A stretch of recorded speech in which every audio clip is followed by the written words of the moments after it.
Welcome to life line. వెన్ను నొప్పి, నడుము నొప్పి, మోకాల సమస్యతో బాధపడుతున్నారా? అయితే ఎన్ని మందులు తీసుకున్నా చికిత్స మాత్రం కంప్లీట్గా లేదు అనుకుంటున్నారా? ఈ బాధ నుండి ఉపశమనం లభించట్లేదు అనుకుంటున్నారా? అయితే మంచి సూచనలు మీకు అందిస్తామంటోంది వర్ధన్ ఆయుర్వేదిక్ హాస్పిటల్. మరి ఎలాంటి పరిష్కార మార్గాలు ఉన్నాయో డాక్టర్ని అడిగి తెలుసుకుందాం. నమస్కారం డాక్టర్ వర్ధన్ గారు. డాక్టర్ వర్ధన్ గారు, నడుము నొప్పి, వెన్ను నొప్పి అంటే ఈ మధ్యకాలంలో ఏజ్కి సంబంధం లేకుండా వస్తున్నాయి. అది ప్రొఫెషనల్ వైజ్గా కూడా కావచ్చు. కానీ ఏ ఏజ్ గ్రూప్కి ఎలాంటి చికిత్సా విధానం అందుబాటులో ఉంది? ఒకటండి, ఒక చిన్న కొటేషన్ చెప్తాను. Back pain affects basic moments and if neglected back pain can also become brutal. అంటే మన వెన్నునొప్పి మన ప్రాథమిక కదలికలు ఏవైతే ఉన్నాయో, మన కూర్చోవడము, నిలబడము, పడుకోవడము, బరువు ఎత్తడము, పరిగెత్తడము, ముందుకు వంగడము, నిలబడము, కూర్చోవడం, ఇవన్నీ ఏవైతే ఉన్నాయో బేసిక్ మూమెంట్స్ని అన్నిటినీ ప్రభావితం చేస్తూ ఉంటుంది. ఒకవేళ బ్యాక్ పెయిన్ వచ్చి దాన్ని నెగ్లెక్ట్ చేస్తే మాత్రం అది చాలా క్రూరంగా కూడా మారిపోతుంది, క్రూరత్వాన్ని తీసుకొస్తుంది మన జీవితాలలో. అంటే మనల్ని సింపుల్గా చేసేటువంటి పనుల నుంచి మనం బ్యాక్ పెయిన్తో బాధపడుతున్నట్లయితే దాన్ని సరిగ్గా మనం ట్రీట్మెంట్ తీసుకోకపోతే, నిర్వర్తించకపోతే అది కాస్త మనల్ని బెడ్ మీద పడుకునేదాకా, నిర్వీర్యం చేసేదాకా, నిస్తేజంగా పడుండేదాకా కూడా తీసుకెళ్ళిపోతూ ఉంటుంది. మీరు అన్నట్టు బ్యాక్ పెయిన్ ఈ కాలంలో అందరికీ వస్తున్నాయి. నా దగ్గరకు వచ్చిన తక్కువ ఏజ్ గ్రూపు 12 సంవత్సరాలు 13 సంవత్సరాల పిల్లలు కూడా బ్యాక్ పెయిన్తో బాధపడుతూ నా దగ్గరకు వస్తున్నారు. వీళ్ళే కాకుండా యూజువల్గా బ్యాక్ పెయిన్ వచ్చేది 35 to 45 ఇయర్స్ ఏజ్ గ్రూప్. అంటే మనం ప్రొడక్టివ్ ఏజ్ గ్రూప్ అని ఏదైతే అంటామో, మనం ఎప్పుడైతే నిజంగా నిలబడి డబ్బులు సంపాదించడానికో లేకపోతే జీవితాన్ని నిలబెట్టుకోవడానికో నిలబడుతూ ఉంటామో ఆ టైంలో మనకి వెన్నునొప్పి మనల్ని దాడి చేస్తూ ఉంటుంది.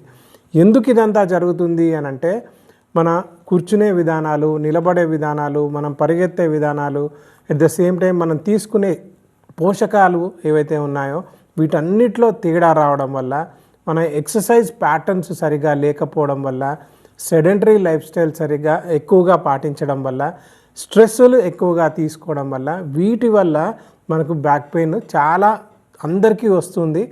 స్టాటిస్టిక్స్ ప్రకారం 9 out of 10 లేదా 10 out of 10 పీపుల్కి ఇది కలుగుతూ ఉంటుంది. అంటే 90% నుంచి 100% జనాలందరికీ కూడా, పాపులేషన్ అందరికీ కూడా వెన్నునొప్పితో బాధపడాల్సినటువంటి అవసరం ఏర్పడుతూ ఉంది. రైట్. అంటే ఇప్పుడు ఒక ప్రాపర్ పొజిషన్లో పడుకున్నప్పుడు ఒక రకమైన నొప్పి వస్తుంది, కానీ దాని సివియారిటీ లేకపోతే వెన్నునొప్పి సమస్య ఉంది, సమస్య తలెత్తింది అని ఎట్లా తెలుసుకోవడం డాక్టర్? ఒకటండి, అంటే ఏదైనా మనము ఎక్స్రేని బట్టి ఎంఆర్ఐని బట్టి చెప్పే పరిస్థితి కాదండి. ఎందుకంటే ఇక్కడ ఒక సింపుల్ కాంట్రవర్షియల్ టాపికే, కానీ సింపుల్ టాపిక్ ఒకటి చెప్తాను. 2500 ఎక్స్రేలు తీస్తే కానీ ఒక కరెక్ట్ ఎక్స్రే రాదు. అండ్ ప్రతి ఎంఆర్ఐ కూడా కరెక్ట్ ఎంఆర్ఐ అని చెప్పడానికి వీల్లేదు. ఎందుకంటే కాజ్ అండ్ ఎఫెక్ట్ చాలా డిఫర్గా ఉంటాయి. ఎక్స్రేలో, ఎంఆర్ఐలో చాలా ప్రాబ్లమాటిక్గా ఉంది అని కనబడవచ్చు, కానీ పేషెంట్కి లక్షణాలే కనబడకపోవచ్చు. లేదా ఎక్స్రేలో, ఎంఆర్ఐలో అసలు ఏమీ కనబడకపోవచ్చు, అంతా నార్మల్గా ఉంది అని కనబడవచ్చు. పేషెంట్కి చాలా ఎక్కువగా లక్షణాలు కనబడవచ్చు, అసలు కూర్చునే పరిస్థితి, నిలబడే పరిస్థితి కూడా ఉండకుండా ఉండవచ్చు. సో దీన్ని బట్టి ఎంఆర్ఐని 100% నమ్మడానికి లేదు. ఎంఆర్ఐకి ట్రీట్మెంట్ చేయడం మంచిది కాదు. ఇప్పుడు బయట జరుగుతున్న విషయం ఏంటంటే, ఎంఆర్ఐ తీసుకురావాలి, ఎంఆర్ఐ రిపోర్ట్ చూడాలి, ఎంఆర్ఐ రిపోర్ట్కి ట్రీట్మెంట్ ఇవ్వాలి, కానీ పేషెంట్కి ట్రీట్మెంట్ ఇవ్వట్లే. సో ఆయుర్వేదం ఏం చెప్తుంది అని అంటే, ఫస్ట్ మీ బేసిక్ బాడీ కాన్స్టిట్యూషన్ అంటే ప్రకృతిని ఫస్ట్ అసెస్ చేయమని చెప్తుంది. మీ శరీర ధర్మాన్ని బట్టి మీరు వాత ప్రకృత, పిత్త ప్రకృత, కఫ ప్రకృత, కాంబినేషన్ ప్రకృతిలా ఇలా 7 ప్రకృతులు ఉంటాయి. ఏ ప్రకృతిలో మీరు ఉన్నారు, ఏ దోషం మీకు అధికంగా ఉంది అనేది ఫస్ట్ తెలుసుకోవాలి.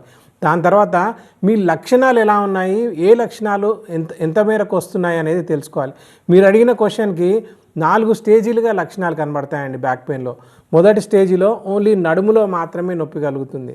రెండో స్టేజిలో నడుము నుంచి వచ్చిన నొప్పి కాస్త తొడ దాకా వెళ్తుంది, అంటే రేడియేటింగ్ పెయిన్ వస్తుంది. ఈ స్టేజ్లో నొప్పి గోలికి వేసుకోవాల్సిన అవసరం ఎంతైనా ఉంటుంది. మూడో స్టేజిలో నడుములో స్టార్ట్ అయిన నొప్పి కాస్త కాలంతా పాకేటువంటి సయాటికాగా మారుతుంది. ఈ స్టేజ్లో మీరు నొప్పి గోళీ వేసుకున్నా పనిచేయదు. 4వ స్టేజిలో మీరు దగ్గినా తుమ్మినా గట్టిగా నవ్వినా లేదా పడుకొని పక్కకు తిరిగినా షాకులు కొట్టేటువంటి తీవ్రమైనటువంటి బాధతో కూడుకున్నటువంటి నొప్పి కూడా కలుగుతుంది. ఈ స్టేజ్లో మీకు మందులు కాదు ఏది పనిచేయదు. ఇంకా సివియర్ అయిపోతే మీ యూరిన్ మీద మోషన్ మీద కూడా ఎఫెక్ట్ అవుతుంది. అంటే యూరిన్ ఆగకపోవడము లేదా యూరిన్ జారిపోవడము, మోషన్ ఆగకపోవడము లేదా మోషన్ జారిపోవడము, ఇలాంటి కండిషన్స్ అన్నీ కూడా కనబడతాయి. సో మీకు ఏ లక్షణాలు ఉన్నాయి, మీరు ఏ స్టేజ్లో ఉన్నారు, మీ శరీర ధర్మం ఏంటి, మీ వ్యాధి తీవ్రత ఎంతవరకు ఉంది అనే దాన్ని బట్టి అప్పుడు ట్రీట్మెంట్స్ చేయాలి.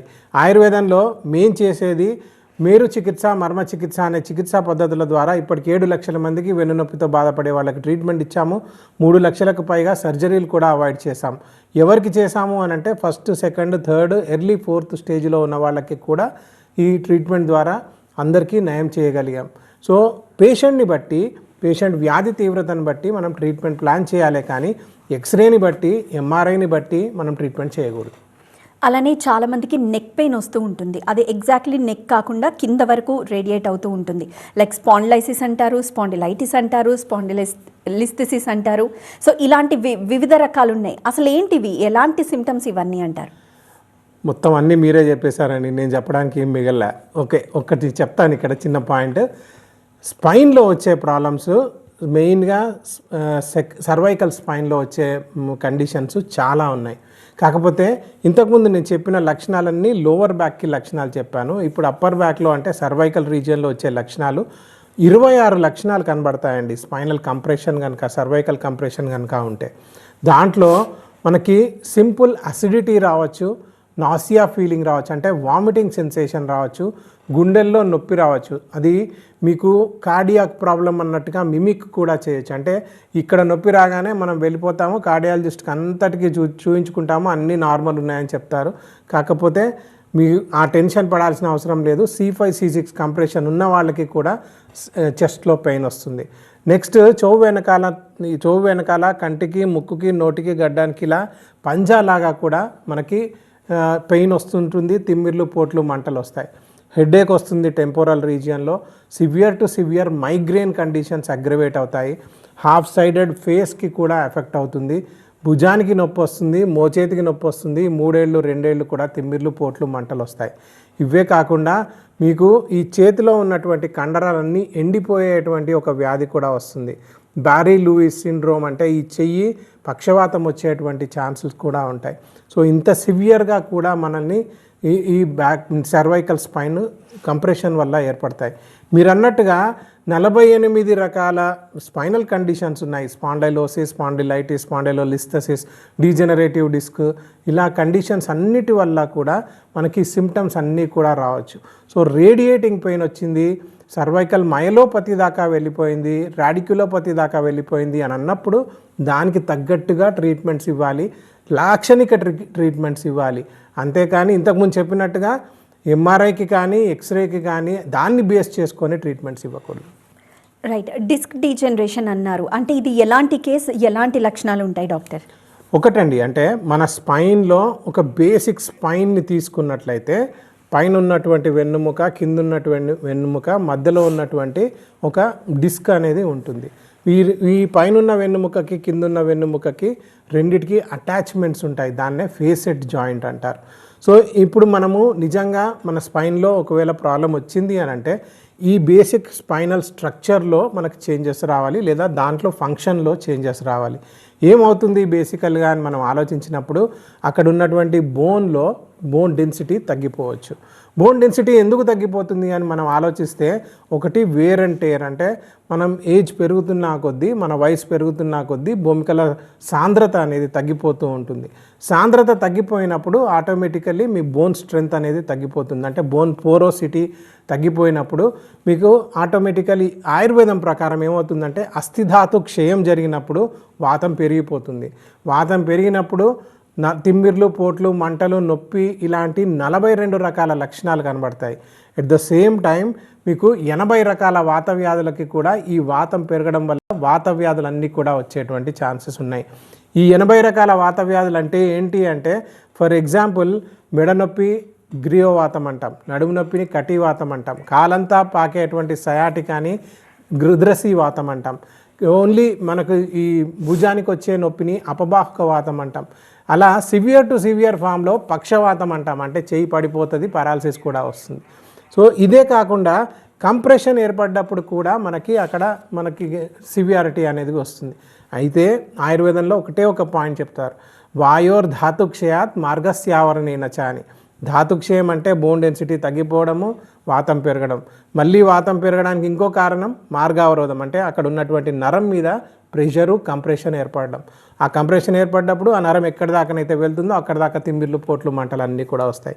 కాబట్టి వాతాన్ని నిలువరించేటువంటి వాతహర చికిత్సలు చేసుకోవాలి. ముఖ్యంగా చేయాల్సింది మేరు చికిత్స, మర్మ చికిత్స అనే చికిత్సా పద్ధతులు. రైట్, మనకు ఒక కాల్ ఉన్నారు. రాము హైదరాబాద్ నుండి కాల్ చేశారు. రాము గారు. గుడ్ మార్నింగ్ అండి. సార్ నమస్కారం అండి. నమస్కారం సార్. సార్ చెప్పండి. నాకు షుగర్ కంప్లైంట్ ఉందండి 10 years నుంచి. ఓకే. ఈ మధ్యన ఒక 2 months బ్యాక్ మామూలుగా ఈ షోల్డర్స్ మీద పడుకోవటం నాకు అలవాటు అండి, అటు తిరిగి ఇటు తిరిగి. ఓకే. ఈ షోల్డర్స్ 2 జామ్ అయిపోయినాయి సార్. ఓకే. సార్ నేను చేతులు పైకి లేపలేకపోతున్నాను, వెనకాల నుంచి లుంగి పట్టుకోలేకపోతాను, అంటే చేతులు వెనక్కి వెళ్ళవు, పైకి వెళ్ళట్లేదు. సార్ దీన్ని ఫ్రోజన్ షోల్డర్ అంటారు. ఓకే. ఈ షోల్డర్స్ జామ్ అయిపోవడాన్ని, అంటే ఒక యాంగిల్లో మీకు తీవ్రమైనటువంటి నొప్పి కలుగుతూ ఉంటుంది. షుగర్ ఉన్న వాళ్ళకి, డయాబెటీస్ ఉన్న వాళ్ళకి 6 times more chances of getting frozen shoulder అండి. ఏమవుతుంది అంటే మీకు అర్థమయ్యే భాషలో చెప్తాను, మెడికల్ నాలెడ్జ్ లాగా కాకుండా. దీని లోపల ఈ జాయింట్ ఫ్యూజ్ అయిపోయి ఉండదండి. ఈ జాయింట్లో ఉండదు బాల్ అండ్ సాకెట్ జాయింట్ అంటాం, ఇలా ఉంటుంది. 2 అతుక్కొని ఉండవు. దీనిపైనుంచి ఇక్కడి నుంచి వచ్చే మజిల్ ఇక్కడ అతుక్కుంటుంది, ఇక్కడి నుంచి వచ్చే మజిల్ ఇక్కడ అతుక్కుంటుంది. మజిల్స్, లిగమెంట్స్ మీదనే ఈ షోల్డర్ జాయింట్ నిలబడుతూ ఉంటుంది. మధ్యలో ఒక గుజ్జు లాంటి పదార్థం ఉంటుంది. ఆ షుగర్ ఉన్న వాళ్ళకి ఆ గుజ్జు లాంటి పదార్థం స్టిక్కీగా తయారవుతుంది. అయిపోయి మీరు ఒక పొజిషన్లో అది అంటుకుపోయినప్పుడు ఏమవుతుందంటే ఆ పొజిషన్ మీకు ఎత్తలేరు, ఆ పొజిషన్లో నొప్పి వస్తుంది. లోపల వ్యాన్ అని ఉంటాయి, వెయిన్, ఆర్టరీ, నర్వ్ అని ఉంటాయి. అది కనుక కంప్రెషన్ అయితే ఇంకా సివియర్ ఫామ్కి వస్తుంది. అక్కడ రక్త ప్రసరణ ఆగిపోతే ఆటోమేటికలీ ఇక్కడ ఉన్నటువంటి పార్ట్ కూడా ఎండిపోతూ ఉంటుందన్నమాట. సో ఫస్ట్ పాయింట్ ఏంటంటే షుగర్ కంట్రోల్ ఉండాలి. సెకండ్ పాయింట్ లోపల గుజ్జుని నార్మలైజ్ చేయగలగాలి. థర్డ్ పాయింట్ మీ ఓవరాల్ వెల్బీయింగ్ కూడా మంచిగా చేసుకోవాలి. ఎట్ ద సేమ్ టైం అన్ని ఫ్రోజన్ షోల్డర్లలో కూడా మ్యాక్సిమం మేము చూసిన దాంట్లో సర్వైకల్ కంప్రెషన్ కూడా ఉంటుంది. సో ఆ సర్వైకల్ కంప్రెషన్ని కూడా రిలీవ్ చేసుకోగలిగితే ఆటోమేటికలీ అన్నీ తగ్గుతాయి. ఒకసారి స్క్రోల్ అయ్యే నెంబర్ 0404917819 అనే నెంబర్కి కాల్ చేయండి. అపాయింట్మెంట్ తీసుకొని రండి. డెఫినెట్గా మీ ప్రాబ్లమ్కి సొల్యూషన్ ఇవ్వడానికి ప్రయత్నం చేద్దాం సార్. డాక్టర్, ఇప్పటి వరకు మనం చాలా కండిషన్స్ గురించి మాట్లాడుకున్నాం. చాలామంది ఈదర్ మందులు వాడకానికి వెళ్తూ ఉంటారు, లేకపోతే సివియర్ కేస్ అని చెప్పి సర్జరీస్కి వెళ్తూ ఉంటారు. కానీ వాళ్ళకి ఏమాత్రం ఉపశమనం దొరకదు. యాక్చువల్గా ఏంటి చికిత్సా విధానం, ఏది పర్ఫెక్ట్ విధానం అంటారు? ఒకటండి, అంటే స్టేజీల వారీగా మనం చూసినప్పుడు లాక్షణిక చికిత్సలు చేయడం చాలా ఇంపార్టెంట్. చాలా సింపుల్ నుంచి చెప్తాను. అంటే ఇక్కడ ఆయుర్వేదం ఎక్కడ పనిచేస్తుంది అనేది ఫస్ట్ పాయింట్ చెప్తాను. అంటే ఒకవేళ మీకు సర్జరీ చెప్పబడింది, సర్జరీ అవాయిడ్ చేయడానికి you can definitely take up Ayurveda. ఇది ఫస్ట్ పాయింట్. రెండోది, మీరు 3వ స్టేజ్ 4వ స్టేజ్లో ఉన్నారు, దాన్ని 2వ స్టేజ్కి మార్చుకోవాలనుకుంటున్నారు, అంటే బ్యాక్వర్డ్ డైరెక్షన్లో మీరు సక్సెస్ సాధించాలనుకుంటున్నారు అని అనుకున్నప్పుడు ఆయుర్వేదానికి డెఫినెట్గా రావచ్చు. మూడోది, మీ లక్షణాలను తగ్గించుకోవాలనుకుంటున్నారు అండ్ హ్యాపీ లైఫ్ని లీడ్ చేయాలనుకుంటున్నారు, then also you can come to Ayurveda. Fourth point, మీరు ఆరోగ్యంగా ఉన్నారు, మీ ఆరోగ్యాన్ని ఇంకా మెరుగుపరుచుకోవాలనుకుంటున్నారు, మీ స్పైనల్ హెల్త్ని ఇంకా మెరుగుపరుచుకోవాలనుకుంటున్నారు, then also you can switch on to Ayurveda. Ayurveda అంటే ఏంటి అని మనం ఆలోచించినప్పుడు సింపుల్ లైఫ్ స్టైల్ మాడిఫికేషన్స్ అండి. ఇది మన జీవన విధానాలని మార్చుకోవడం. నా దగ్గర ఒక ఫ్రేమ్వర్క్ ఉంది, దీన్ని డీల్స్ ఫ్రేమ్వర్క్ అంటాను. దీంట్లో మీరు మార్చుకోవాల్సింది ఏంటి? ఇది నేను చెప్పేది ఎవరు మార్చుకోవాలి అని అంటే సర్జరీ చేయించుకున్న వాళ్ళు మార్చుకోవాలి, సర్జరీ చెప్పబడిన వాళ్ళు మార్చుకోవాలి, సర్జరీ చేయించుకోకుండా ఉండాలనుకున్న వాళ్ళు మార్చుకోవాలి, ఆరోగ్యంగా ఉండాలనుకున్న వాళ్ళు కూడా మార్చుకోవాలి. ఏంటది అని అంటే డి అంటే డైటరీ మేనేజ్మెంట్ సరిగ్గా చేయాలి. మనం తీసుకునే ఆహారంలో కాల్షియం రిచ్ ఫుడ్ ఉందా లేదా అనేది చూసుకోవాలి. యాంటీ ఇన్ఫ్లమేటరీ ప్రాపర్టీ ఉన్నటువంటి ఫుడ్ హ్యాబిట్స్ని మనం పాటించాలి. ఒక్కొక్క దాని గురించి చెప్పుకుంటూ పోతే చాలా పెద్దగా అవుతుంది. I will just give you pointers only. ఈ అంటే ఎక్సర్సైజ్ మేనేజ్మెంట్. కూర్చునే విధానం, నిలబడే విధానం, పడుకునే విధానం మార్చుకుంటూ మన కండరాల వ్యవస్థని బలోపేతం చేసుకోవాలి. Forward bending, lateral bending, side bending ఇవన్నీ తగ్గించుకుంటూ బ్యాక్వర్డ్ బెండింగ్ని పెంచేటువంటి ఎక్సర్సైజెస్, యోగా మనం ప్రిఫర్ చేయాలి.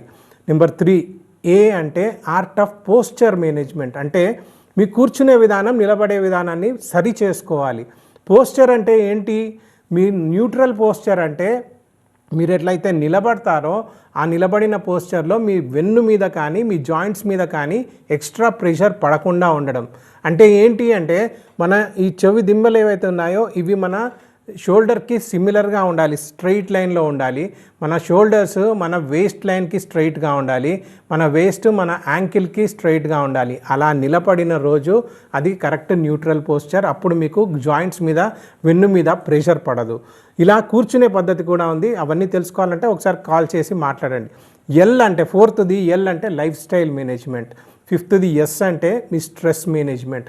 ఈ డీల్స్ ఫ్రేమ్వర్క్ని కనుక పాటిస్తే సర్జరీ నుంచి నార్మల్గా ఉండొచ్చు, సర్జరీ అయిన వాళ్ళు కూడా కాంప్లికేషన్స్ లేకుండా ఉండొచ్చు.